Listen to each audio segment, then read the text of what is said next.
Fiscalía Corporativa, Fiscalía Corporativa acá de La Libertad, la cual el día de hoy vamos a hablar sobre un tema muy controversial y pertinente para el desarrollo de todas las personas que cultivan el derecho penal, que es la prueba indiciaria. Le voy a dar la bienvenida en representación de la Asociación Ley y Gobierno. Doctor, buenas tardes. Sí. Buenas tardes con todos. No sé si me están escuchando bien.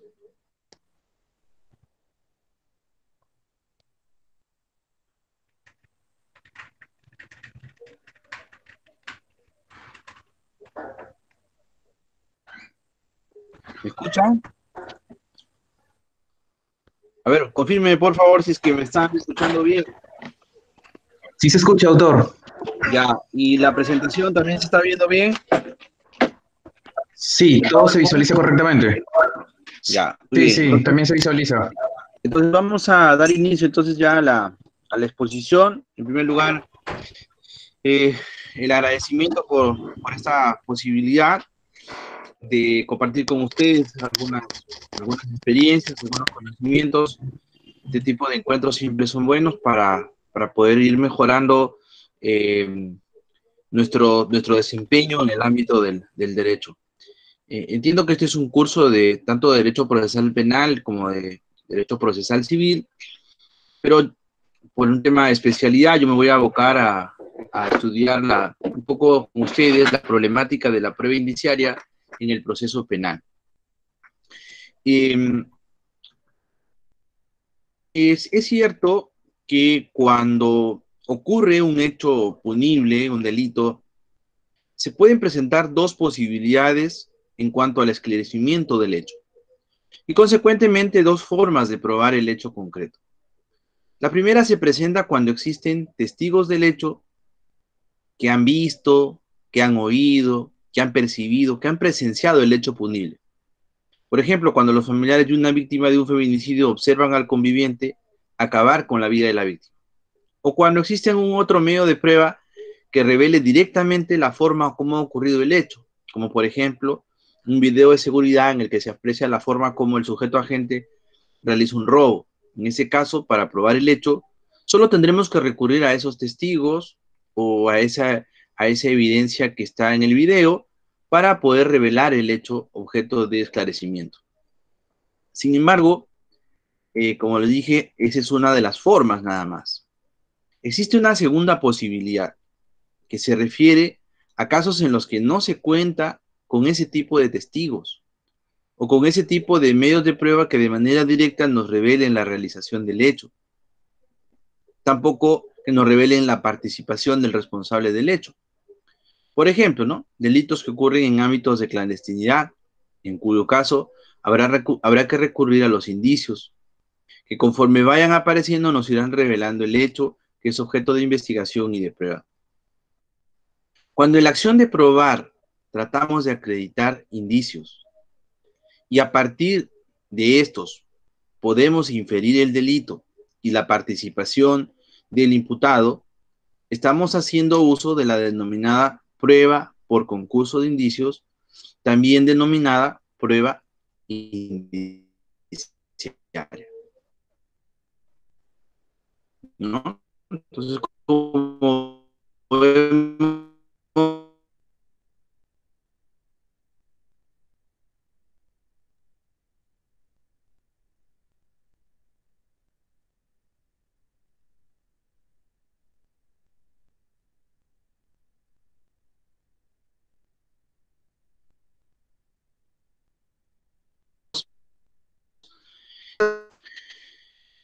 Eh, existen muchas definiciones, nociones respecto a lo que es la prueba indiciaria.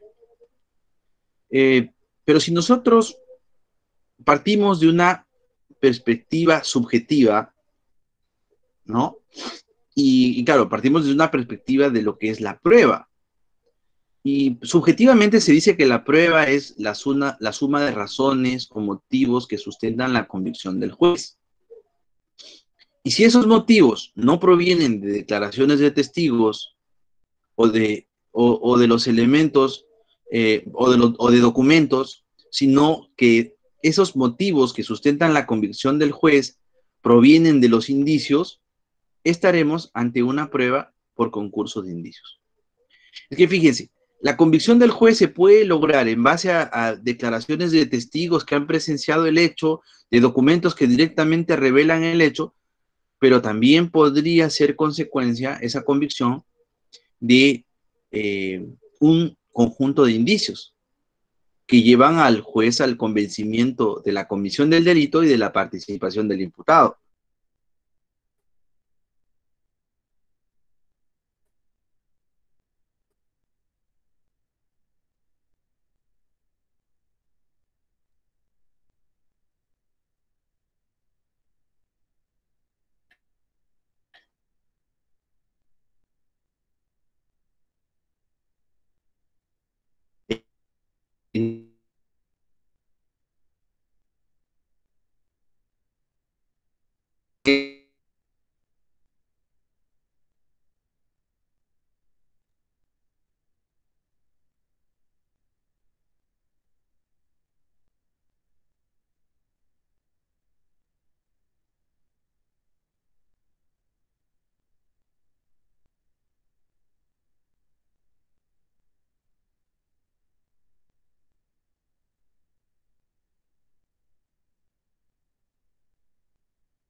Nos estamos comunicando con el doctor en este momento porque creo que hay un inconveniente con la conectividad de su servicio de internet, pero ni bien se establezca, vamos a volver a reiniciar con el punto que está tratando, ¿no? Vamos a recuperar, estamos en coordinaciones.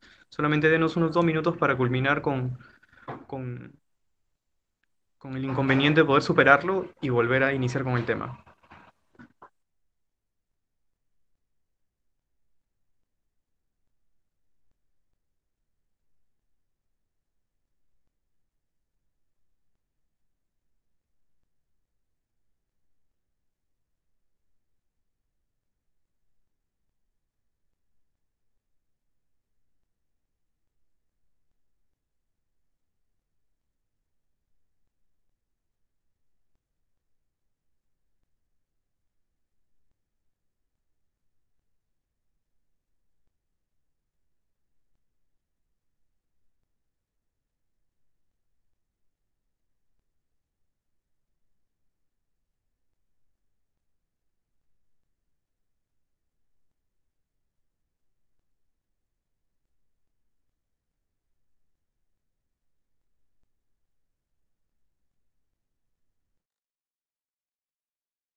Doctor. Sí, hubo un problema de conexión, creo, ¿no? No se preocupe, ahora sí creo que se escucha y se ve mucho mejor, así que todo bien con la señal y conectividad. Ya, voy a Puede presentar continuar. entonces, ¿ya? Voy a presentar ahora.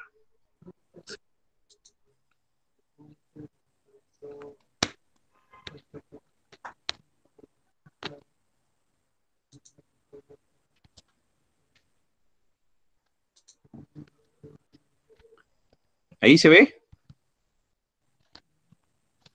Mm, a ver, confirme. Mm, ¿Se ve la diapositiva o no? Por el momento solamente se ve la imagen suya, doctor. A ver, un segundo, ¿ya?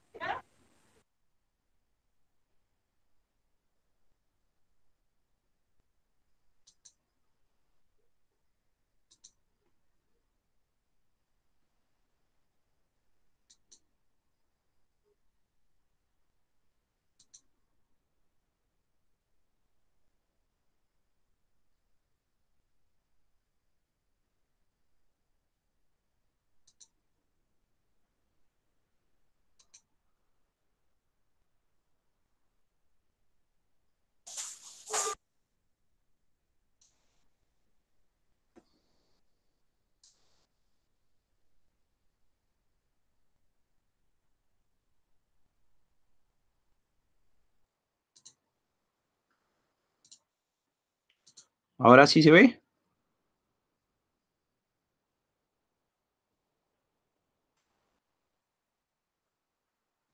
Sí, ahora sí, se ve todo bien. Ya. No sé cuánto tiempo estuve hablando solo y no me di cuenta que estaba desconectado. Pero bueno, vamos a retroceder un poquito. Creo que ya lo explicamos esta perspectiva objetiva y subjetiva de la prueba por indicios, ¿no?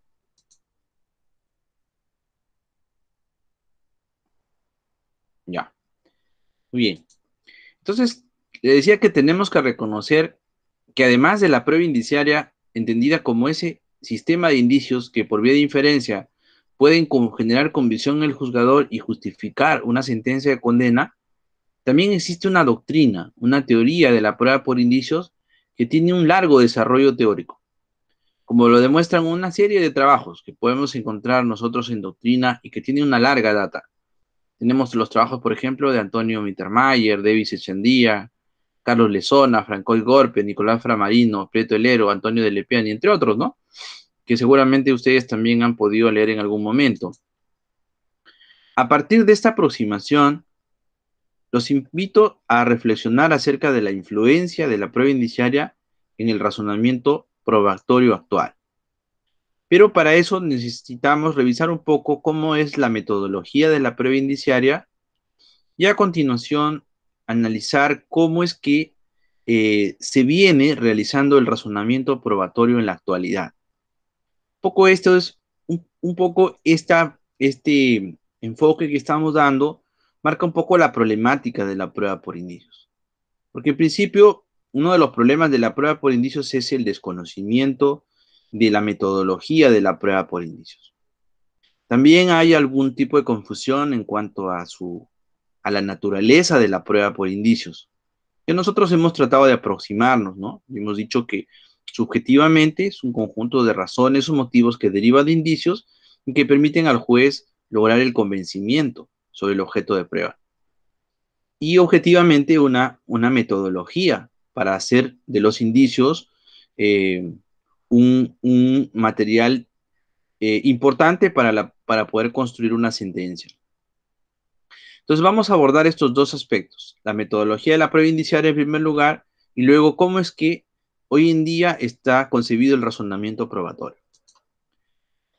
En principio, eh, la prueba indiciaria tiene ciertos componentes, ¿no?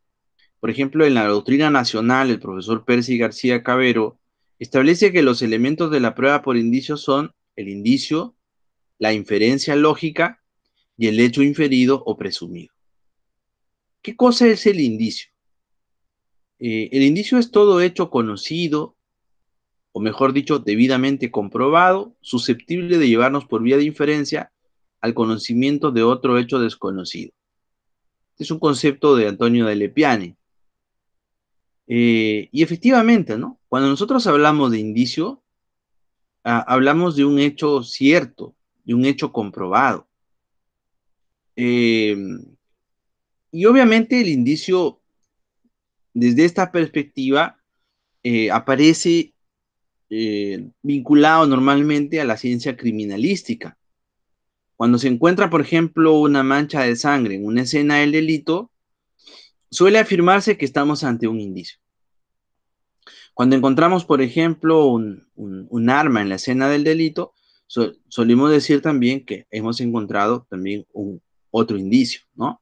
Si encontramos una huella dactilar en el cuchillo homicida, también decimos hay un indicio, etcétera, ¿no?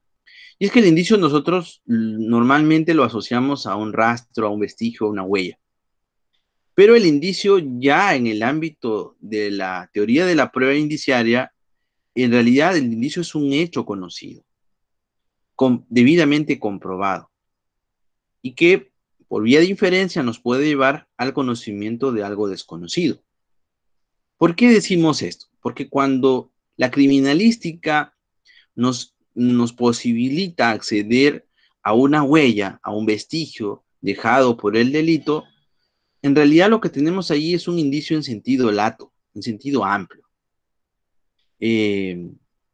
Pero como tal no es útil para una investigación. Supongamos que se encuentra una prenda del imputado con una mancha rojiza.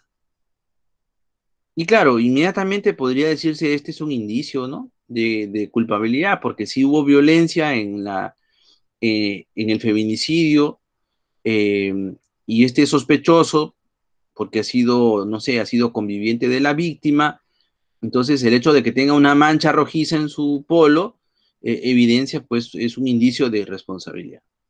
Pero como ya les dije, esa huella, ese vestigio por sí solo no es un indicio útil para la prueba por indicios, sino que tendrá que primero comprobarse si esa mancha rojiza en el polo del imputado, del sospechoso, primero si es una mancha de sangre. Muy bien, si es una mancha de sangre habrá que ver si es sangre humana, también podría ser sangre de animal, ¿no? Por ejemplo, si el señor fue al mercado, compró carne y tal vez se manchó con la bolsa de la sangre, con una prueba se puede establecer si estamos ante sangre humana o sangre de un animal. Y de esa manera es que los vestigios, las huellas encontradas por la criminalística tienen que ser sometidas a comprobaciones y poder establecer si estamos o no estamos frente a un indicio en sentido estricto, porque el insumo de la prueba indiciaria es el indicio en sentido estricto, ya como un dato o un hecho debidamente comprobado, ¿no? Por ejemplo, ¿no? Si nosotros encontramos en el cuchillo encontrado en la escena del delito una huella dactilar, y esa huella dactilar llevada al laboratorio de criminalística corresponde con la huella dactilar del imputado, ya ahí sí estamos frente a un indicio en sentido estricto. ¿Y cuál es el indicio? Es un hecho conocido. ¿Cuál es el hecho conocido? Que en el arma utilizada en el homicidio, que el arma encontrada en la escena del delito tiene huella dactilar que procede del imputado. Ese es el dato cierto, ¿no? Entonces, ya tenemos el primer elemento de la prueba por indicios. Segundo componente, ¿no? Que hemos visto es el hecho presumido, el hecho inferido o presumido. Pero para llegar a ese hecho inferido o presumido, tenemos que realizar una inferencia lógica, ¿no? Y esa inferencia lógica parte siempre de una premisa mayor que puede ser una ley científica o que podría ser una máxima de la experiencia. Entonces, aquí nosotros vamos a revisar con ustedes una clasificación de indicios, indicios necesarios e indicios contingentes. Uno de los criterios para clasificar indicios radica en la fuerza de los indicios para lograr la convicción del juez, distinguiendo la doctrina en indicios necesarios y contingentes. Según se requiera uno, en el caso de los indicios necesarios, o varios indicios para formar la convicción del juzgador.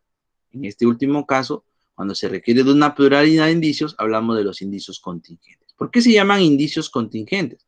Porque esos indicios pueden tener diferentes explicaciones, ¿no?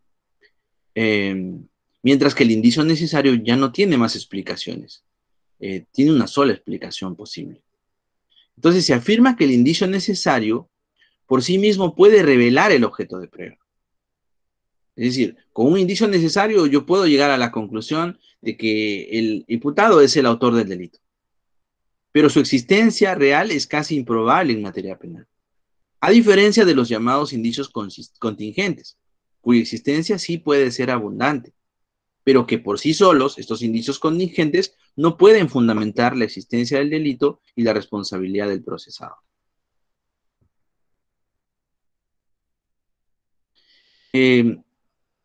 ¿Por qué hacemos esta primera clasificación de los indicios necesarios y los indicios contingentes? Porque, como ya les dije, en el razonamiento indiciario podemos partir de una premisa mayor que podría ser una ley científica, como también podría ser una máxima de la experiencia. Si se trata de una máxima de la experiencia, entonces lo más normal es que estemos frente a un indicio contingente y la conclusión a la que lleguemos será una conclusión con carácter de una presunción, como ya lo vamos a ver más adelante. Mientras que los indicios necesarios siempre están asociados a una ley científica, o sea, la premisa mayor en la inferencia indiciaria, la premisa mayor está dada por una ley científica irrefutable, ¿no? Si quisiéramos poner un ejemplo de un indicio necesario, podríamos remitirnos, por ejemplo, a un proceso de filiación. Y si hacemos una prueba de ADN, ¿no? Y comparamos el código genético del niño que pretende la paternidad del demandado y del demandado, que en este caso sería el presunto padre, y esa prueba de ADN demuestra que existe una compatibilidad genética entre el demandado y el niño que busca la paternidad, entonces estamos frente a un indicio necesario. O sea, ¿por qué? Porque este indicio necesario por sí solo ya revela el objeto de prueba. Y podemos afirmar categóricamente y sin necesidad de otros indicios que el demandado es el padre de la víctima, sin mayor necesidad de otros indicios, ¿no? Pero si nosotros analizamos un indicio contingente, el indicio contingente puede tener varias explicaciones posibles. Por ejemplo, si la víctima de una violación dice, yo en el momento de defenderme del agresor de la violación, le resguñé el rostro. Y cuando el imputado es intervenido por la policía, efectivamente tiene unos cortes en la cara parecidos a rasguños, ¿no? Entonces, eso es un indicio, es un dato cierto. Está comprobado con un certificado médico legal que el imputado presenta lesiones tipo rasguño. Y en consecuencia, es indiscutible que estamos ante un dato cierto. Pero ese indicio por sí solo no podría fundamentar una condena, porque se trata de un indicio contingente que puede tener otras explicaciones distintas a la violación. Por ejemplo, ¿no? El imputado se le pregunta, señor, ¿y usted por qué tiene esas lesiones en el rostro? Y él podría decir que se ha producido en una pelea, y también podría decir también que la propia víctima le ha dañado porque se ha enterado que él está siendo infiel con otra mujer, ¿no? Entonces, es un indicio que puede tener muchas explicaciones. Por eso es importante esa clasificación de indicios necesarios e indicios contingentes. Por otro lado, hay otra clasificación que también es importante, que es la de los indicios y los contraindicios. En el marco de los sistemas acusatorios, es importante señalar esta clasificación en función a la utilidad de los indicios, porque así como existen indicios de culpabilidad que el Ministerio Público puede ofrecer en su teoría del caso, también la defensa podría ofrecer algunos indicios denominados de inocencia. o también denominados contraindicios, que favorecen a la tesis o a la teoría del caso de la defensa. Entonces acá vemos una clara diferencia entre el indicio, que es un indicio de culpabilidad, y el contraindicio, que es un indicio de inocencia. Como lo señala Santiago López, así como se ofrecen a la consideración del juez ciertos hechos que indican culpabilidad del procesado, también puede presentarse otros que, por el contrario, demuestran su inocencia, llamándose a los primeros indicios de culpabilidad, en tanto que los segundos se le denomina indicios de inocencia o contraindicios. Muy bien.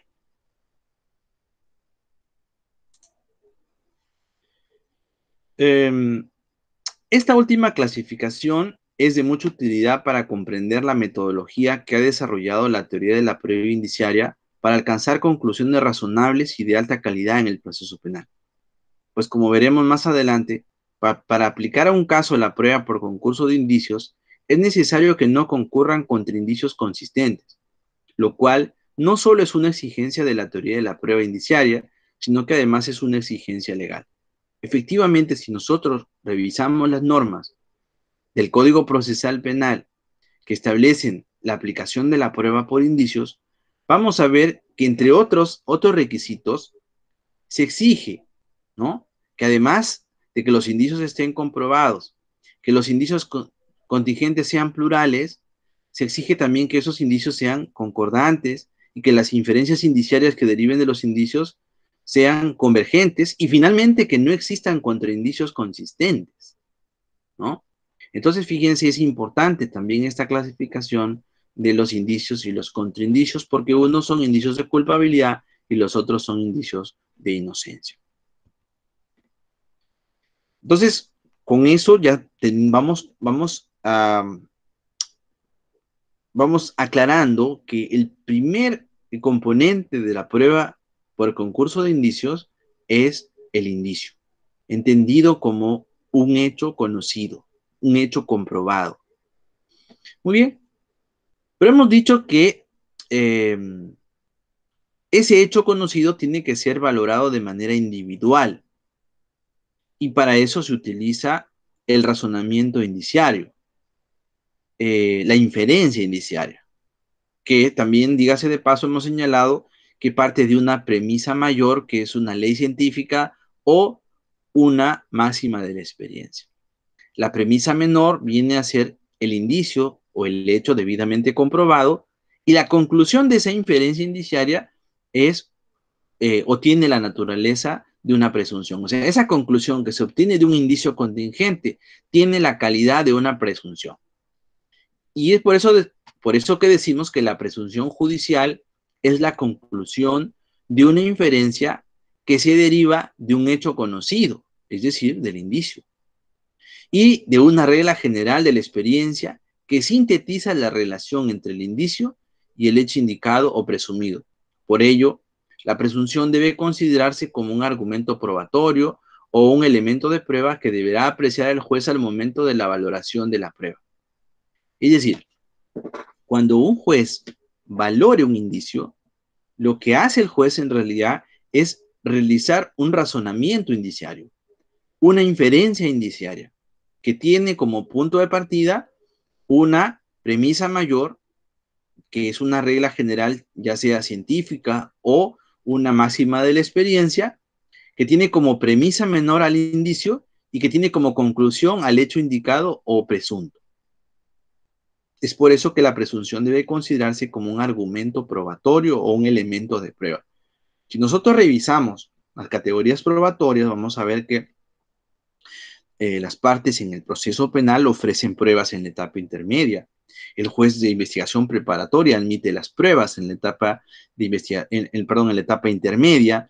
En la etapa de control de acusación, el juez admite las pruebas que se han ofrecido en la acusación o por la defensa al absolver el traslado de la acusación. Y se genera un debate en el control de acusación sobre la admisión de las pruebas. El juez finalmente, en función a los criterios de pertinencia, utilidad, conducencia, legitimidad de la prueba, admite las pruebas para el juicio. Y luego entramos a lo que es ya la actuación de las pruebas que se va a producir en el estadio del juicio oral. De esa actuación probatoria, de esa de ese debate probatorio del juicio, van surgiendo elementos de prueba. A diferencia, fíjense, de los elementos de convicción que derivan de actos de investigación, los actos de prueba del juicio lo que van generando son elementos de prueba. Y justamente cuando nosotros valoramos indicios, lo que obtenemos de esos indicios son conclusiones, conclusiones con grado de presunción. Y esas presunciones son justamente los argumentos probatorios, los elementos de prueba que surgen en el debate del juicio y que derivan de los indicios. Muy bien. Ahora, ya hemos dicho entonces que en la prueba indiciaria partimos de indicios, de datos ciertos, de hechos comprobados, que esos hechos comprobados tenemos que valorarlos primero de manera individual, ¿no? A través de una inferencia indiciaria, de un razonamiento indiciario, y ese razonamiento indiciario también es uno de los componentes, la inferencia indiciaria también es uno de los componentes de la prueba por concurso de indicios.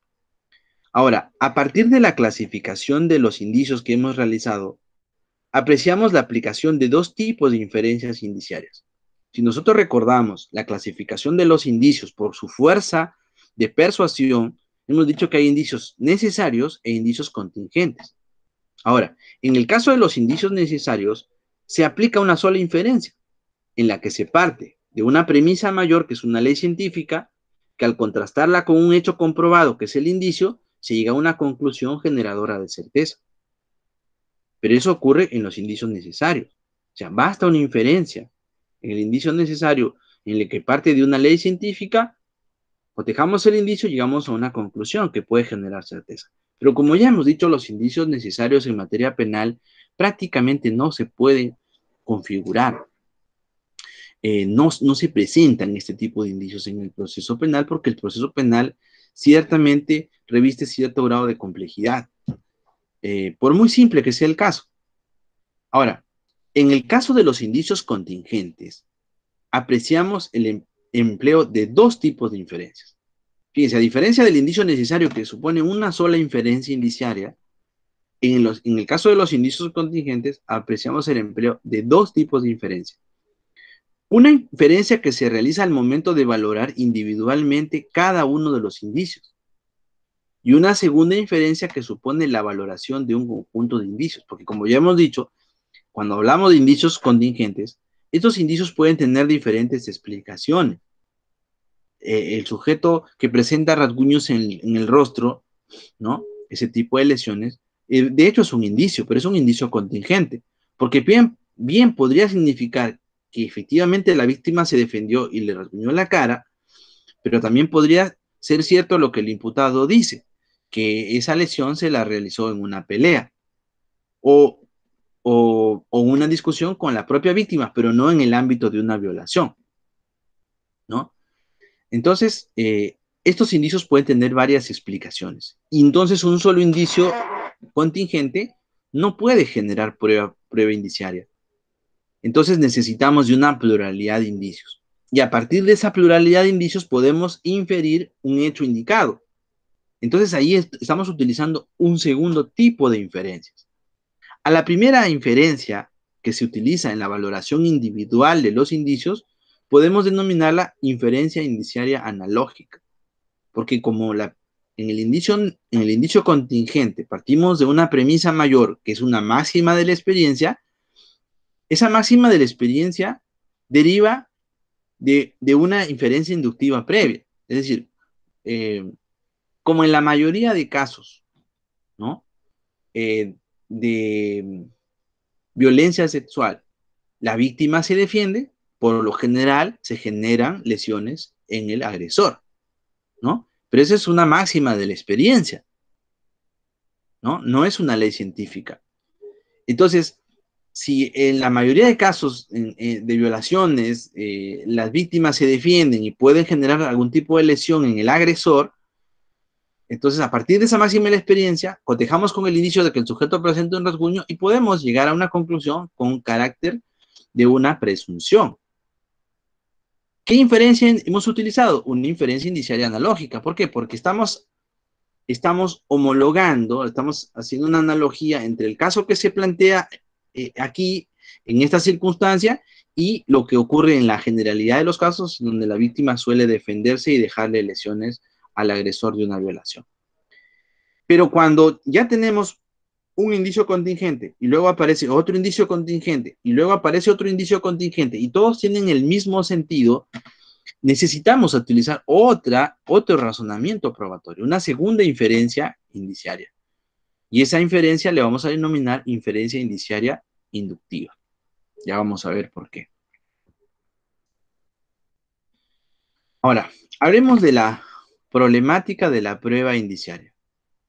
Las causas para que un sistema de indicios señale un determinado hecho o acontecimiento pueden ser tres. O sea, para que un conjunto de indicios nos indiquen una determinada hipótesis de trabajo, puede darse, esa hipótesis de trabajo puede derivarse de tres supuestos. El primero, que el hecho delictivo haya ocurrido en realidad, tal como lo indican los indicios. Es decir, que los indicios reflejen lo que ha ocurrido en la realidad. Eso es posible. Pero también existen otras dos posibilidades. Que intencionalmente se hayan falsificado pruebas, es decir, que se ha creado o fabricado indicios para señalar un hecho que no ha ocurrido en la realidad y de ese modo desviar la justicia. A esto se le llama la falsificación de la prueba. Y una tercera posibilidad, que los indicios aparezcan ahí producto de la casualidad y revelen un hecho no sucedido. Entonces, fíjense, hay tres causas para que un sistema de indicios nos lleven a una determinada conclusión. La primera es que los indicios estén ahí porque reflejan la realidad de los hechos. La segunda es porque los indicios están ahí por razones de casualidad, que concurren indicios por casualidad. Y la tercera es de que exista un sistema de indicios que han sido prefabricados, que han sido sembrados o introducidos para distorsionar, para desviar la justicia penal. Entonces, este es el gran problema que tiene que afrontar la prueba indiciaria. La teoría, la doctrina de la prueba indiciaria ha tenido que desarrollar toda una metodología lógica, de rigor lógico, para impedir que estas dos últimas causas, es decir, la falsificación de la prueba y el azar o la casualidad, puedan afectar la racionalidad del razonamiento probatorio indiciario. Muy bien. De ahí entonces que el fundamento racional de la prueba indiciaria es de que ante la existencia de causas que podrían dar lugar a un sistema de indicios concordantes y convergentes que no revelen la verdad, me refiero a la falsificación de pruebas y me refiero a la casualidad, resulta necesario evitar la influencia de tales causas y por ello la teoría de la prueba indiciaria ha desarrollado una metodología lógica que permite arribar a conclusiones con un alto grado de rigurosidad. Esto tenemos que reconocerlo. O sea, el profundo desarrollo teórico de la prueba por indicios, toda esa tradición doctrinaria de la prueba por indicios revela una intencionalidad de hacer de la prueba indiciaria una metodología racional, una metodología lógica que permita al juez llevar a conclusiones con un alto rigor, con un alto grado de rigurosidad. Muy bien. En este contexto, los indicios y las presunciones, los indicios, o sea, en este contexto de indicios y presunciones, la teoría de la prueba indiciaria establece que en la valoración el juez debe realizar una suerte de cálculo de probabilidades, de forma que conforme aparecen indicios concordantes y de ellos se obtengan presunciones convergentes, se irán reforzando unos a otros, debido a que todos estos, tanto los indicios como las presunciones, tienen un origen común, que vendría a ser el hecho delictivo, en tanto que los contraindicios y las contrapresunciones que indican sucesos diversos, lejos de reforzarse, se vuelven cada vez más inverosímiles con la aparición de nuevos indicios.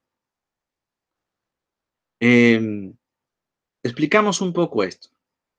Cuando nosotros tenemos un conjunto de indicios, de datos ciertos, comprobados, y de presunciones que derivan de esos indicios, hemos dicho que estamos ante indicios contingentes que pueden tener varias explicaciones. Por ejemplo, si el sujeto tiene una mancha de sangre, el sujeto puede decir que esa mancha de sangre se la hizo cuando llegó a su casa y encontró a la víctima desangrándose y quiso ayudarle y por eso se manchó el polo. Podría ser una explicación, pero también podría ser que esa mancha de sangre se haya producido en el momento de la agresión que produce la muerte de la víctima, ¿no? Ese es un indicio contingente. Pero si a ese indicio contingente le sumamos otros indicios, ¿no? Otros indicios. Como por ejemplo, ¿no? El que en el arma homicida se haya encontrado una huella digital del agente, entonces eso también podría tener una explicación, que el agente manipuló ese cuchillo para atacar a la víctima y provocarle la muerte. Pero también podría él decir, no, pero es que yo llegué y me puse nervioso y entonces cogí el cuchillo y lo puse en otro lugar, ¿no? Entonces, claro, podría ser que una persona al momento de ver a una víctima herida de muerte, observe cerca un cuchillo, ¿no? Y lo ponga en un lugar, ¿no? Para que no vaya a desaparecer. Podría ser, ¿no? Pero conforme vayan apareciendo más indicios y que esos indicios sean concordantes, esas otras posibles explicaciones de los indicios se van a hacer cada vez más inverosímiles. Esas otras explicaciones, lejos de reforzarse, cada vez van a ser menos creíbles. Mientras que la concurrencia de indicios, la concordancia de indicios, y que de esos indicios se obtengan presunciones, y todas esas presunciones convergen en torno a una hipótesis central, eso sí va a ir sumando. Cada vez se van a ir reforzando el valor o el efecto de convencimiento que producen los indicios. De esto se desprende que la prueba indiciaria se fundamenta en el principio de la razón, según el cual no hay efecto sin causa. Pues como sostiene el profesor Eliseo Gómez, con la prueba indiciaria se efectúa una operación sintética en virtud de la cual vamos de las partes al todo o del efecto a la causa. Me explico esto. La mancha de sangre en el polo del agresor. La huella digital encontrada en el arma homicida. La huella digital del sospechoso en el arma homicida. Las lesiones en el rostro del agresor. Ya, ustedes se dan cuenta. Son indicios. O sea, es un hecho comprobado que el señor tiene una lesión. Es un hecho comprobado que hay manchas de sangre de la víctima en el polo del presunto agresor, del sospechoso. Es un hecho comprobado que se ha encontrado un arma homicida y que en esa arma homicida se han encontrado huellas dactilares del sospechoso. Entonces, la pregunta que hacemos, ¿de dónde provienen esos indicios? Si ustedes se dan cuenta, todas tienen un origen común. Todos esos indicios parten de un origen común, que es el hecho delictivo. ¿Por qué? Porque el hecho delictivo es la causa. Y los rastros que deja ese hecho delictivo son las consecuencias. O sea, consecuencia de la agresión del sujeto agente es que la víctima se defiende, lo rasguña. Hay un efecto ahí de la causa, que es la agresión del sujeto agente. Luego, la víctima sufre un corte con un cuchillo. Como consecuencia de que el sujeto manipule el cuchillo, quedan sus huellas en el cuchillo. Como consecuencia de los cortes que produce en la víctima sangre y la sangre ensucia al sujeto agente. Hay una situación de intercambio, ¿no? El fluido de la víctima va a las prendas del agresor. Y esto también es una consecuencia de la causa, que en este caso es que el sujeto agrede a la víctima y entonces se mancha con la sangre. Por eso el profesor Eliseo Gómez dice que en la prueba indiciaria se efectúa una operación sintética en virtud de la cual vamos del efecto a la causa. ¿Cuál es el efecto? El indicio. El efecto del delito, ¿cuál ha sido? La agresión defensiva de la víctima. Otro efecto del delito, la mancha de sangre, el intercambio de fluido. ¿Cuál es otro efecto de la causa de la comisión del delito? La impresión dactilar en el cuchillo. Y es así, en la prueba indiciaria vamos de los efectos, que son los indicios, hacia la causa, que es la comisión del hecho delictivo. Entonces, en lógica, cuando se habla del principio de la razón, se habla de la vinculación que existe entre la causa y el efecto. Eso es el principio de la razón. El principio de la razón tiene que ver con la relación que existe entre la causa y el efecto. Y como señala el profesor Eliseo Gómez Ruiz, en la prueba indiciaria vamos de los efectos a las causas. Vamos de las partes, ¿no?, que vamos reconstruyendo, que son los indicios, al todo, que en este caso es la comisión del hecho delictivo.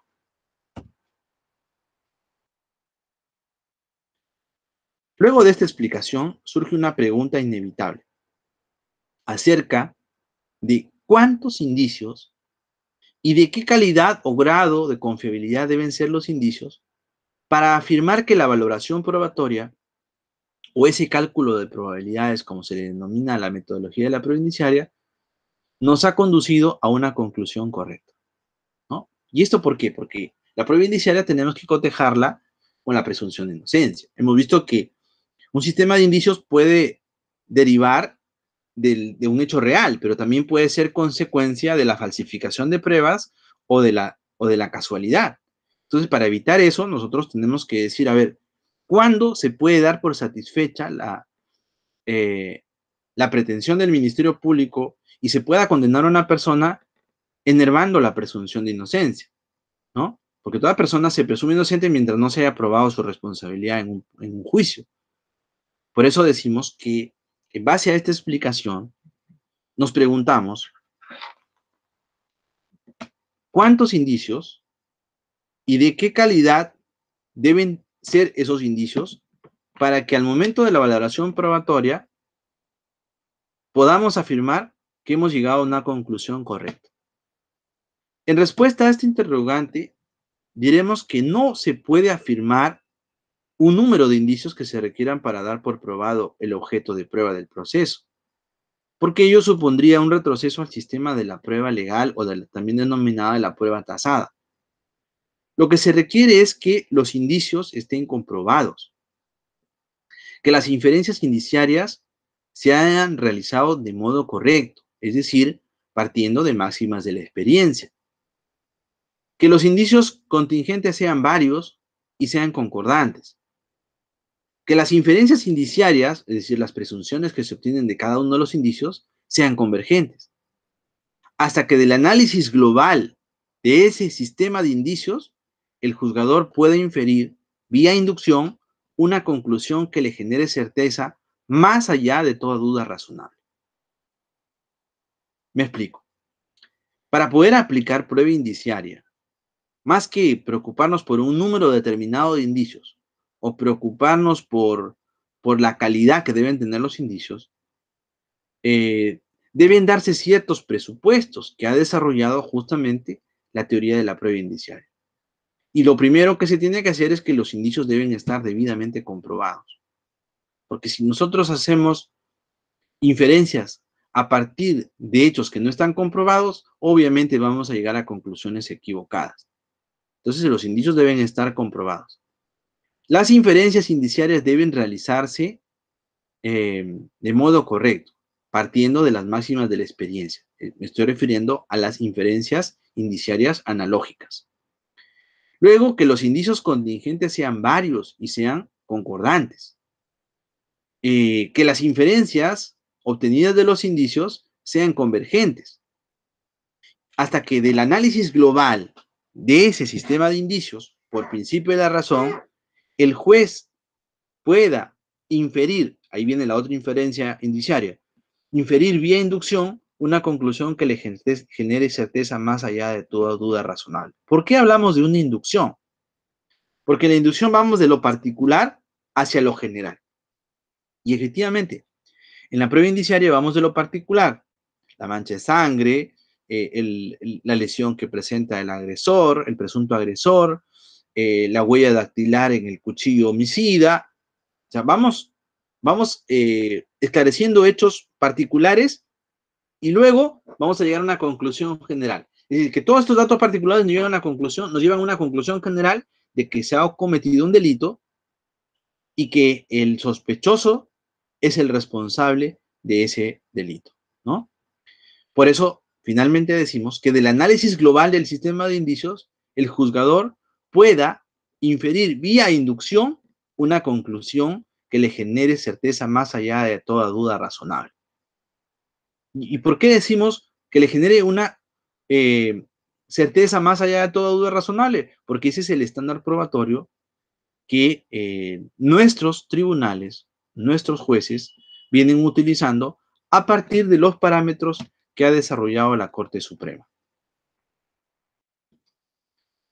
Bien, hasta aquí hemos analizado un poco la mecánica de la prueba por indicios. Hemos visto cuáles son sus componentes, cómo utilizamos el indicio para llegar a la presunción a través de la inferencia indiciaria y cómo requerimos de un conjunto de indicios contingentes para que a partir de una inferencia inductiva, una inferencia indiciaria inductiva, podamos llegar a una conclusión que nos genere certeza más allá de toda duda razonable. Pero ahora vamos a analizar la otra variable en cuestión. Me refiero al razonamiento probatorio. Y cuando nosotros nos referimos al razonamiento probatorio, nos estamos refiriendo a la valoración de la prueba. Porque la valoración de la prueba no es un procedimiento mecánico. La valoración de la prueba es un procedimiento racional que realiza el juez. Referidos al razonamiento probatorio nos conduce a un momento en el juicio, que es el momento de la deliberación, que va a realizar el juez penal o el tribunal antes de emitir sentencia. En ese momento se debe realizar la valoración probatoria. Y esa valoración se hace de acuerdo a ciertos principios y garantías que cada sistema procesal establece. Mientras el fiscal tiene el deber de la carga de la prueba, el juez penal o el tribunal actúa conforme al principio de imparcialidad y en base a las pruebas actuadas en el juicio, debe procurar resolver el caso aproximándose lo más posible a la verdad de los hechos. Y esto es una condición necesaria para hacer justicia y emitir un pronunciamiento legítimo. Yo les pregunto, ¿tendrá legitimidad una sentencia condenatoria contra una persona que es inocente? De hecho, no es un pronunciamiento legítimo. Igualmente, ¿no? Una sentencia absolutoria de una persona que realmente es culpable tampoco es un pronunciamiento judicial legítimo. Por eso es que el juez debe, como requisito de legitimidad de su acción de administrar justicia, debe resolver aproximándose lo más posible a la verdad de los hechos. Y claro, esto tiene toda una problemática, porque el objeto de prueba del proceso es un hecho ocurrido en el pasado. O sea, lo que se pretende probar en el proceso es un hecho ocurrido en el pasado, al cual el juez ya no puede acceder directamente. Y por eso es que las conclusiones a las que llegue el juez, vamos a ver que tienen siempre un carácter aproximativo. Fíjense, el objeto de prueba del proceso penal siempre está referido a un hecho ocurrido en el pasado, que se busca establecer a partir de la declaración de los testigos, a partir de documentos, de pruebas o evidencias materiales, de pericias y también a partir de indicios. Por ello, el razonamiento probatorio siempre se reduce a una inferencia inductiva, puesto que a partir de datos particulares, el juez arriba a una conclusión general acerca del delito y la responsabilidad. Entonces, fíjense, si la inferencia que utiliza el juez en el razonamiento probatorio, en la valoración probatoria, supone una inferencia inductiva, ¿por qué?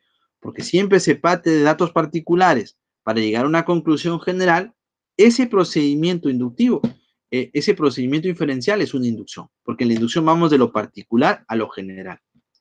Y una característica esencial de la inferencia inductiva, y eso lo dice cualquier libro de lógica, es que las conclusiones de la inferencia inductiva siempre son aproximativas. Por eso es que cuando las encuestadoras en los países democráticos realizan encuestas a boca de urna en los procesos electorales, siempre nos van a decir las encuestadoras que, por ejemplo, un determinado candidato es el eventual ganador de las elecciones presidenciales, pero siempre nos dicen que hay un margen de error. ¿Por qué? Porque lo que hacen es encuestar a un conjunto de personas y de esos datos particulares se hace una inferencia de tipo inductivo y una afirmación general. Pero siempre la inferencia inductiva tiene un carácter aproximativo y por eso es que las encuestadoras siempre nos indican que hay un margen de error, más 2, menos 2, qué sé yo, ¿no? Muy bien. Esa inferencia que utilice el juez en la valoración probatoria, ya sea que las pruebas deriven de declaraciones de testigos, de peritos, de documentos, de evidencias materiales, de indicios, siempre el juez va a utilizar la inferencia inductiva, porque partimos de datos particulares a algo general. Y como consecuencia, siempre la conclusión a la que lleve el juez siempre tendrá un carácter aproximativo. Ahora, hablemos del estándar probatorio. Hemos dicho que estamos en un sistema procesal que se sustenta como uno de sus pilares en la presunción de inocencia. Y consecuentemente es el Ministerio Público quien tiene que probar la responsabilidad del imputado, del acusado en el proceso, en el juicio. Entonces, el juez, al momento de emitir la sentencia, debe manejar un estándar probatorio. Es decir, ¿cuánto tiene que probar el Ministerio Público? ¿Qué tanto tiene que probar el Ministerio Público como para que el juez emita un pronunciamiento condenatorio? Atendiendo a lo anterior, nuestros tribunales consideran que se va a enervar la presunción de inocencia cuando se alcance la certeza del juzgador más allá de toda duda razonable. Este estándar probatorio debe entenderse como el convencimiento pleno del juez, a pesar de que éste siempre se encuentra consciente de la existencia de una duda razonable implícita en el razonamiento inductivo que subyace a la valoración de la prueba. Me explico. Cuando el juez valora las pruebas que se han actuado en un juicio, cuando el juez valora los elementos de prueba que surgen del debate contradictorio del juicio oral, el juez podrá emitir una sentencia condenatoria cuando esos elementos de prueba que surgen del debate del juicio le generan una convicción plena, un convencimiento pleno. Más allá de que el juez es consciente que la inferencia que ha utilizado para llegar a esa conclusión es una inferencia inductiva que siempre es aproximativa, que siempre está sujeta objetivamente a una duda razonable, ¿no? Hay un margen de error. Pero entonces, ¿qué es lo que se exige como estándar probatorio? Que el juez esté plenamente convencido, que subjetivamente el juez esté convencido del delito y de la responsabilidad penal, independientemente de que ese juez es consciente que objetivamente el razonamiento probatorio que ha utilizado es una inducción y como consecuencia siempre tendrá un carácter aproximativo, es decir, siempre habrá un margen de duda razonable. Es importante establecer esto porque en nuestro país, lamentablemente, el concepto duda razonable no se utiliza como corresponde. Hay jueces que condenan basados en duda razonable y jueces que absuelven basados en duda razonable. Entonces, la Corte Suprema no debe conformarse con señalar que el estándar probatorio es un nivel de certeza del juez más allá de toda duda razonable, sino que debería explicar un poco más, desarrollar un poco más en qué consiste ese estándar probatorio. Por eso nosotros consideramos que este estándar probatorio supone que el juez debe estar convencido del delito y de la responsabilidad, independientemente de que siempre va a existir una duda razonable implícita en el razonamiento inductivo que subyace a la valoración probatoria. Muy bien. Ahora, en cuanto al sistema de valoración de pruebas, porque aquí estamos hablando de apreciación de las pruebas en la actualidad, del razonamiento probatorio en la actualidad. Entonces eso nos lleva inevitablemente a tener que revisar el sistema de valoración probatoria regulado en el Código Procesal Penal. Y es que el código define un sistema de valoración y apreciación razonada de la prueba, o también denominado sistema de la sana crítica. No solo porque así lo define expresamente el artículo 393, inciso 2 del código, sino porque las reglas legales aplicables para la valoración probatoria establecen justamente los procedimientos que ha desarrollado la doctrina de la sana crítica o de la apreciación razonada de la prueba. ¿Y cuáles son esas reglas aplicables para la valoración probatoria? Que primero se realizará una valoración individual de cada medio o fuente de prueba y luego una valoración conjunta de ellas, pero siempre recurriendo a las reglas de la lógica, a las reglas de la ciencia, a las reglas de la técnica o a las máximas de la experiencia como parámetros que dotarán de razonabilidad a la valoración que realice el juzgador. De hecho, el sistema de valoración de pruebas regulado en el Código Procesal Penal tiene algunas deficiencias, algunos vacíos. El problema de la regulación del sistema de valoración de prueba es que sus normas no establecen de manera específica cuál es la metodología y cuáles son los pasos a seguir en la valoración de los elementos de prueba. Si nosotros hemos revisado la norma pertinente en la diapositiva anterior, hemos visto que lo único que establece la norma es que primero se hace una valoración individual de la prueba y luego una valoración conjunta de las pruebas. Pero no se precisa, no se establece de manera específica cuál es la metodología y qué pasos se tienen que seguir en la valoración de los elementos de prueba. No se precisa tampoco la forma como se aplican estas reglas.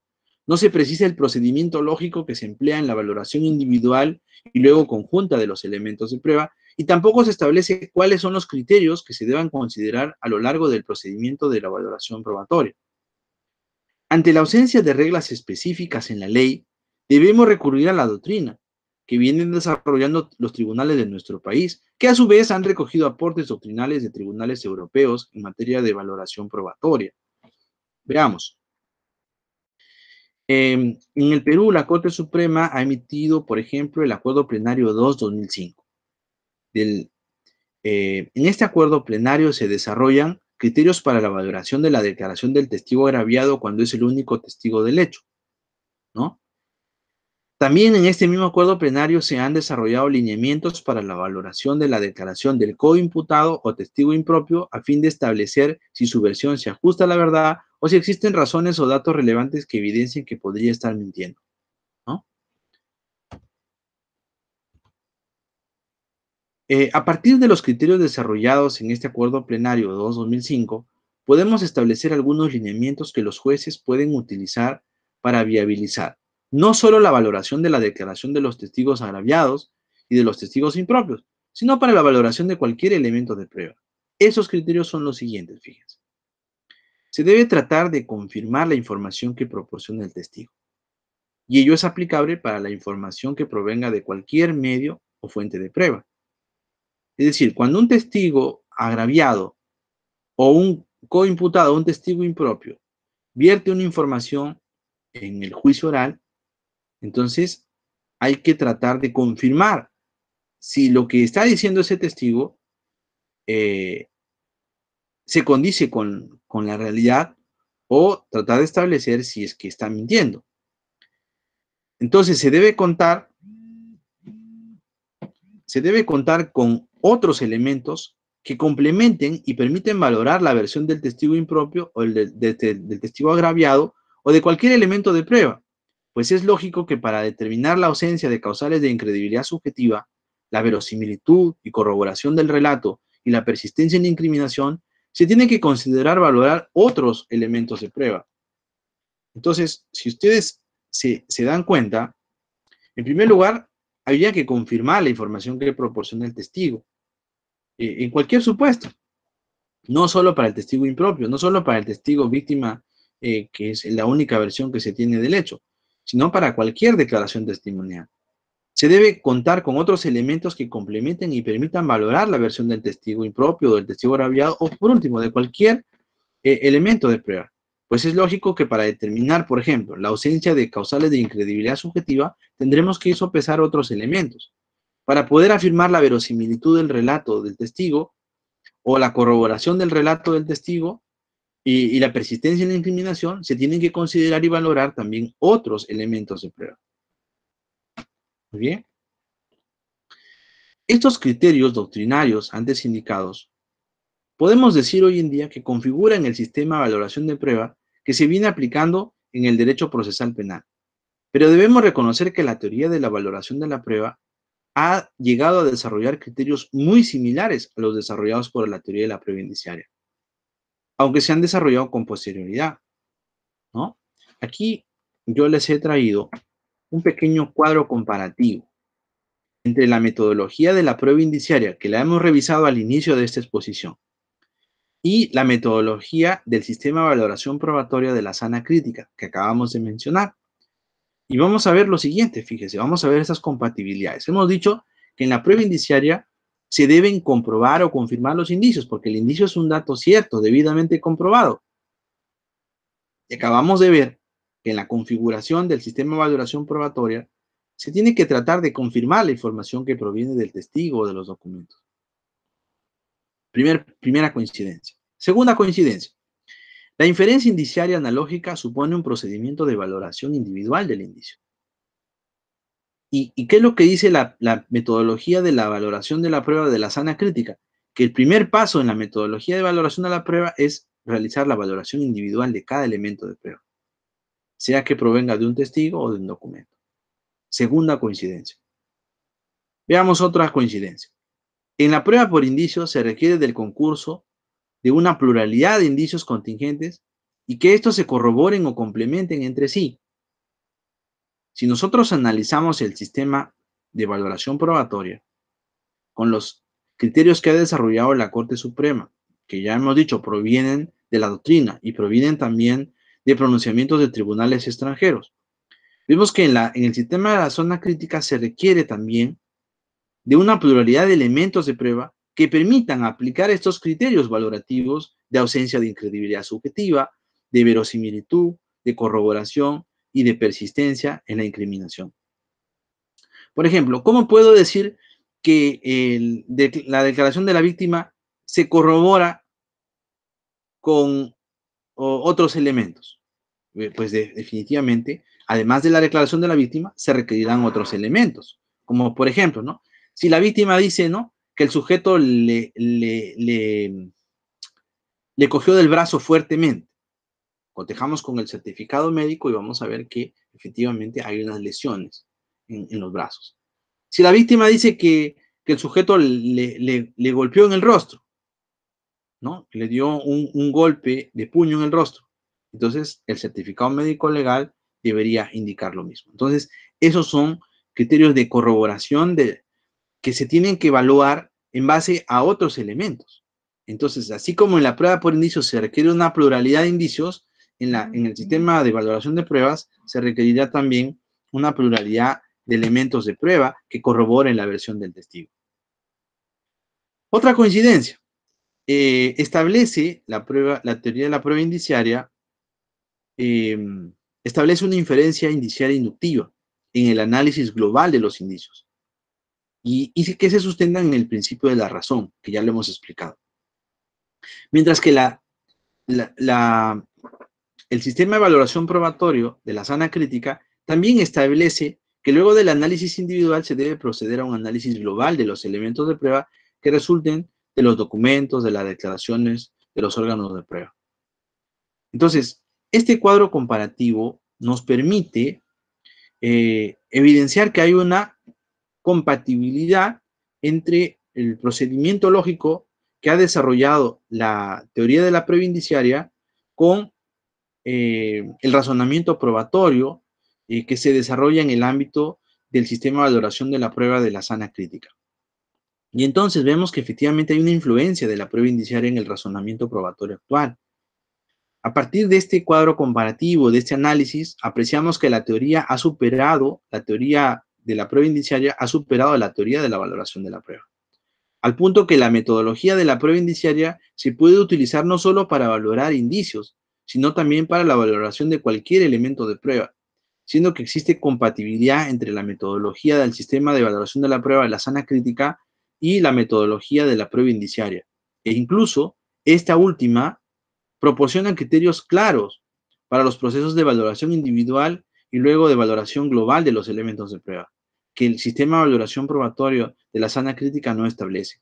Hay ciertos vacíos en cuanto a la forma, cómo se realizan estos procedimientos de valoración, en que la teoría de la prueba indiciaria sí nos señala cómo se deben de realizar. Estas conclusiones o esta afirmación que acabamos de realizar tiene muchos adeptos en la doctrina. Ya hace algunos años atrás, el profesor Antonio de Lepiani desarrolló una teoría denominada teoría de la unidad de la prueba. Lo que decía el profesor de Lepiani es que en el estudio de las pruebas, de los medios de prueba, en el estudio de los manuales y los tratados sobre derecho procesal penal y sobre la prueba, se hacía un estudio diferenciado de las pruebas. Por decir, o sea, uno va a un manual o a un libro de derecho procesal penal en materia de prueba y va a encontrar un tratamiento para la prueba documental, un tratamiento totalmente autónomo e independiente para la prueba material, un tratamiento autónomo e independiente para la prueba testimonial. Y dice el profesor de Lepiani que es como si en un proceso solamente fuéramos a abordar o solo pruebas testimoniales, o solo pruebas documentales, o solo pruebas materiales, o solo pruebas periciales. Cuando en realidad, dice el profesor de Lepiani, que en la realidad nosotros vamos a encontrar una mixtura. Es decir, que en un caso concreto vamos a tener que requerir de la declaración del testigo, de la declaración del perito, vamos a requerir también de documentos, de evidencias materiales, de indicios, etc. Entonces, él, al tratamiento convencional, tradicional de la prueba, dice que lo tilda de artificial, porque dice que es muy difícil que en un proceso solamente encontremos un solo medio probatorio, sino que en el proceso va a haber una mixtura. Y es por eso que el profesor de Lepiani plantea la teoría de la unidad de la prueba y dice que todos deberían tratarse como una sola unidad y todos deberían valorarse bajo una misma lógica, y propone la lógica de la prueba por indicios. En la doctrina más actual, ya ni siquiera se habla de compatibilidad, fíjese, entre la valoración de la prueba directa e indirecta, sino que por el contrario, encontramos aportes como el del profesor Daniel González Laguerre, quien afirma que ni en la prueba directa surge directamente la demostración del hecho enjuiciado. Fíjese, ni en la prueba directa surge directamente la demostración del hecho enjuiciado. Ni tal demostración se realiza sin inferencias. Ni la estructura de la prueba por indicios es distinta a la de la prueba directa. En ambos casos hay un hecho base, una hipótesis a probar y un enlace, una inferencia. También encontramos el aporte del profesor Veloch-Hulbe, quien afirma que no existen diferencias cualitativas entre la estructura de la prueba indiciaria y la estructura de las convencionalmente denominadas pruebas directas. Fíjense, ¿qué tal afirmación? Que no existen diferencias cualitativas entre la estructura de la prueba por indicios y la estructura de las convencionalmente denominadas pruebas directas. Y para eso propone un ejemplo. Ejemplo de un testigo que afirma haber presenciado cómo el acusado realizaba el correspondiente hecho delictivo. En base a este ejemplo, afirma que tal testimonio usualmente se calificaría como prueba directa, en cuanto recae sobre el epicentro de la tesis acusatoria y no sobre hechos periféricos. Pero aún en ese caso, afirma el profesor Veloch, ¿podría hablarse de un hecho base? ¿Cuál es el hecho base? Que el testigo afirma haber presenciado los hechos. Un proceso inferencial, ¿no? Podemos inferir, por ejemplo, que no tiene el testigo razones o motivos para mentir, a partir de un criterio de valoración que es la ausencia de causales de incredibilidad subjetiva. Y además que estaba plenamente capacitado para percibir esa realidad que ahora transmite. Eso se puede determinar en base a otros elementos, como que si tenía una buena percepción visual, etc. Y una conclusión lógica. La conclusión podría ser que luego de esa inferencia que hacemos respecto a lo que ha declarado el testigo, nuestra inferencia lógica puede ser que debe ser verdad lo que el testigo narra que ha presenciado. Como conclusión, y atendiendo a los fundamentos que hemos desarrollado anteriormente, consideramos que en el nuevo Código Procesal Penal es acertada la ubicación sistemática de la norma sobre la prueba por indicios en el ámbito de la valoración probatoria. Pues aunque muchos jueces todavía consideran a la prueba indiciaria como un medio probatorio, y algunos, aunque no le llamen medio probatorio, siguen confundiéndolo con el medio probatorio porque dicen que el fiscal o el abogado defensor debería ofrecer la prueba indiciaria cuando formula su teoría del caso. No hay necesidad de ofrecer la prueba indiciaria porque la prueba indiciaria no es no es un medio de prueba. Se ofrecen medios probatorios, no se ofrece la prueba indiciaria, porque tal como lo hemos desarrollado en esta exposición, y también a partir de lo prescrito por el Código Procesal Penal en el artículo 158, inciso 3, estamos en condiciones de afirmar categóricamente que los criterios y lineamientos para la valoración probatoria de los elementos de prueba que derivan de los indicios, que son el principio de confirmación, el principio de pluralidad de indicios, la concordancia, la convergencia y el principio de la razón, se pueden aplicar todos estos criterios perfectamente para la valoración de cualquier elemento de prueba, ya sea que ese elemento provenga de un indicio, de la creación de un testigo o de un documento. Señores, con esto hemos terminado con la exposición. Agradezco mucho su atención a la misma y si hubiera alguna pregunta, pues pasamos a responder a las preguntas que ustedes puedan formular. Muchas gracias. Sí, doctor, ¿qué tal? Gracias por la participación que he estado teniendo. Sin duda el tema va a ser enriquecedor para todos los que estamos formándonos en la carrera de Derecho. Justamente tenemos esta vocación por el derecho penal. Hay unas preguntas que nos han enviado por interno y las tenemos preparadas para realizárselas a usted, ¿no? La primera es de Edwin Fernández, de la Universidad Santo Toribio de Mogrovejo, que pregunta, ¿no? Los indicios son verificables de muchas formas. Sin embargo, un indicio puede ser verificado a través de otro indicio. Ya. Si los indicios pueden ser comprobados de muchas formas. Sí, existe una relación muy estrecha entre lo que es la prueba pericial y el indicio. En los ejemplos que he propuesto, hemos visto, por ejemplo, cómo la mancha de sangre en la prenda del agresor, de ser un vestigio, una huella o un indicio en sentido criminalístico, en virtud a una pericia biológica, puede convertirse en un dato cierto, es decir, en un indicio. Entonces, el indicio tiene que estar debidamente comprobado. Y lo normal es que sea probado por una pericia. Pero también podrían darse supuestos en que el indicio se prueba a través de otros medios. Es un poco difícil que podamos probar un indicio a partir de otro indicio, salvo que se trate de un indicio necesario, ¿no? O sea, hay un indicio necesario que podría ayudarnos a comprobar un indicio.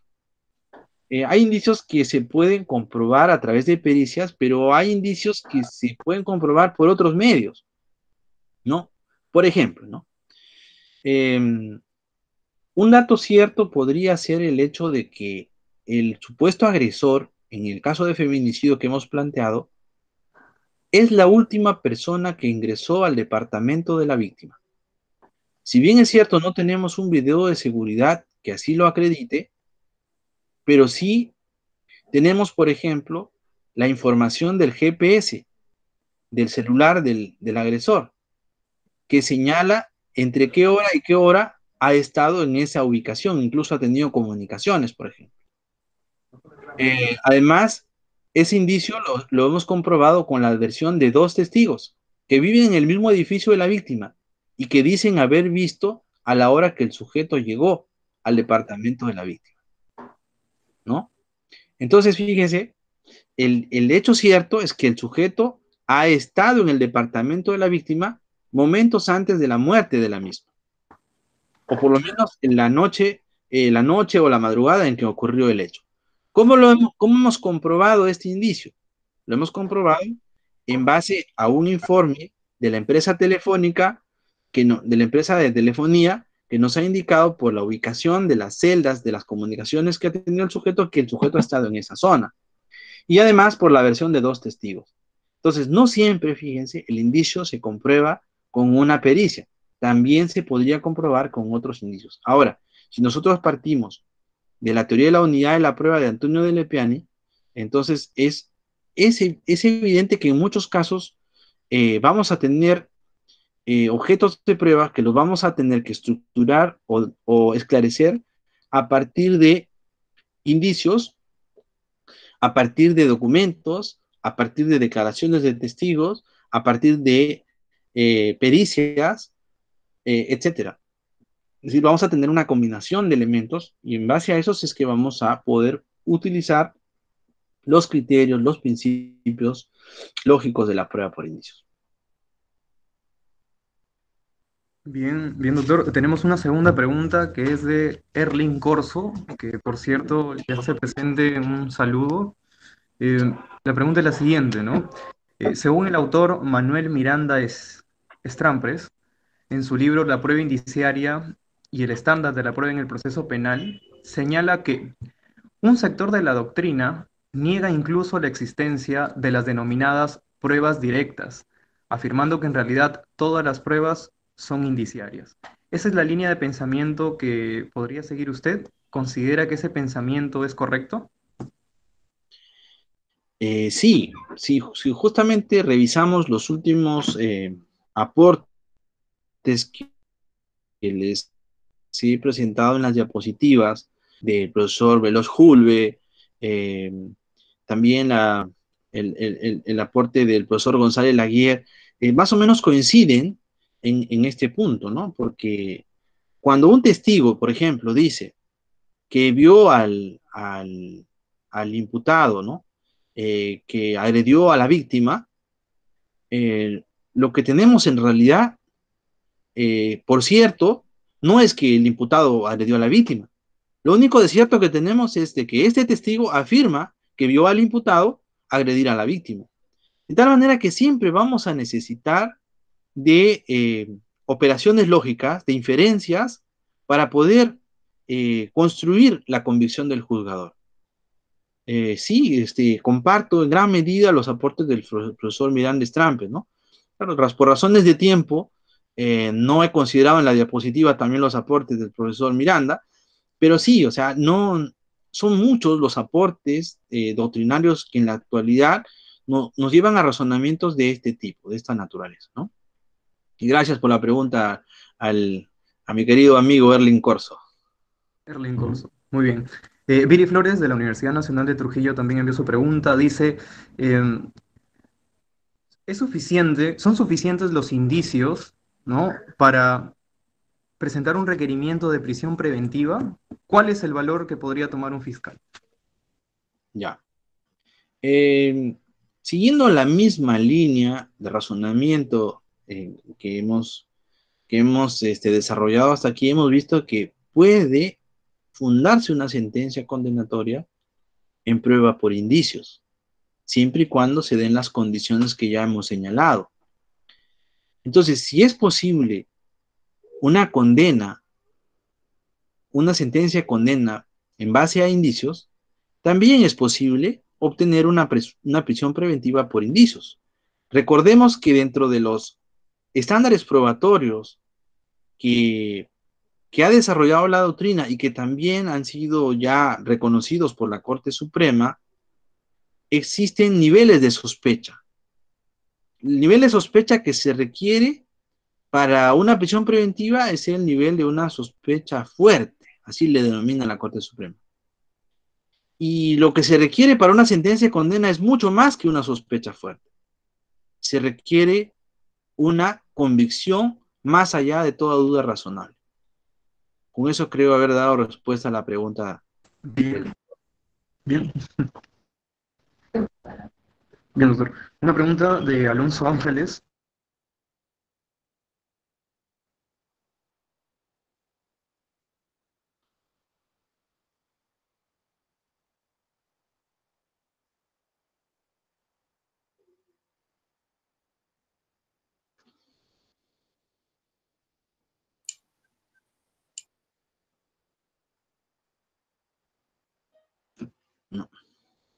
No, no puedo escuchar la pregunta. Hola, doctor. Sí, ahora sí creo que ya. ¿Se escucha? Sí, Sí. ahora sí lo escucho. Ahora sí.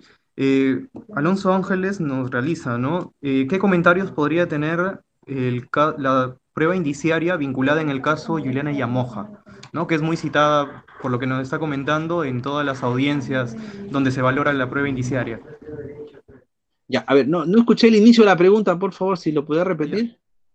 ¿Qué comentario o qué valor tiene la casación presentada en el caso Juliana Yamoja, dirigida sobre la prueba indiciaria? Ya. ¿No? De hecho, el caso de Juliana Yamoja es un caso interesante para la aplicación de la metodología de la prueba indiciaria y para poder comprender la metodología de la prueba indiciaria. Porque, como hemos visto en el modelo procesal actual, eh, la teoría del caso que formula la fiscalía y la teoría del caso que formula la defensa tiene que estar revestida de un aspecto importante que es la prueba. Y claro, la prueba se podría plantear desde diversas perspectivas. Eh, en el caso de Juliana Yamoja, la tesis de la defensa fue una suerte de legítima defensa, ¿no? O sea, como que la madre cogió el cuchillo e intentó atacar a Juliana Yamoja, eh, y que ella en ese afán de defenderse empezó a forcejear con el cuchillo, que se apagó la luz, ¿no? Y que en ese momento hubieron diversos movimientos que provocaron, ¿no? Las lesiones que finalmente ocasionaron la muerte de la madre, ¿no? De hecho, eh, la prueba indiciaria puede ser de mucha utilidad en casos como estos para poder esclarecer el objeto de prueba. Y llama la atención la cantidad de cortes que tenía la madre. Y claro, muchos de esos cortes eran cortes superficiales, ¿no? Entonces surge la pregunta, o sea, surgen dos hipótesis ahí. Si ella quería matar a su madre, pues le hubiera hecho cortes profundos y no cortes superficiales, ¿no? De alguna manera, ese indicio de la cantidad de cortes superficiales que presentaba la víctima, y eso es un dato cierto, ¿no? Pero es un indicio contingente, que puede tener varias explicaciones. Desde la perspectiva de la defensa, se podría decir que eso es un indicio, claro, con la clasificación que hemos hecho, sería un contraindicio, ¿no? Un contraindicio de un asesinato, ¿no? Sino más bien producto de una legítima defensa, ¿no? Porque podría explicarse de esa manera. Si ella hubiera querido matar a su madre, no le hubiera realizado tantos cortes superficiales, le hubiera hecho cortes mortales. Pero también este indicio contingente se puede valorar desde la perspectiva del Ministerio Público, porque el Ministerio Público también podría afirmar, partiendo del mismo indicio, de que esa, esa pluralidad de cortes se debe a que la madre se defendió y evitó de que le realice cortes profundos en zonas vulnerables o en órganos vitales, ¿no? Pero claro, finalmente la juventud y mayor energía de la hija trajo como consecuencia de que al final de esta gresca entre madre e hija se produzcan ya lesiones mortales, ¿no? De hecho, como le dije, es un caso muy interesante que nos ayuda a comprender la metodología de la prueba indiciaria. Pero obviamente que todavía en el Perú la jurisprudencia no ha desarrollado con mucha claridad estos criterios de la prueba por indicios. Hay varios casos interesantes en los que se aplica o se puede aplicar la prueba por indicios. Otro caso interesante fue el caso Pfeffer, ¿no? En donde también había una posibilidad muy interesante de aplicar la prueba por indicios. Ahí llama mucho la atención, por ejemplo, la forma del pago al sicario, a Trujillo Espina, ¿no?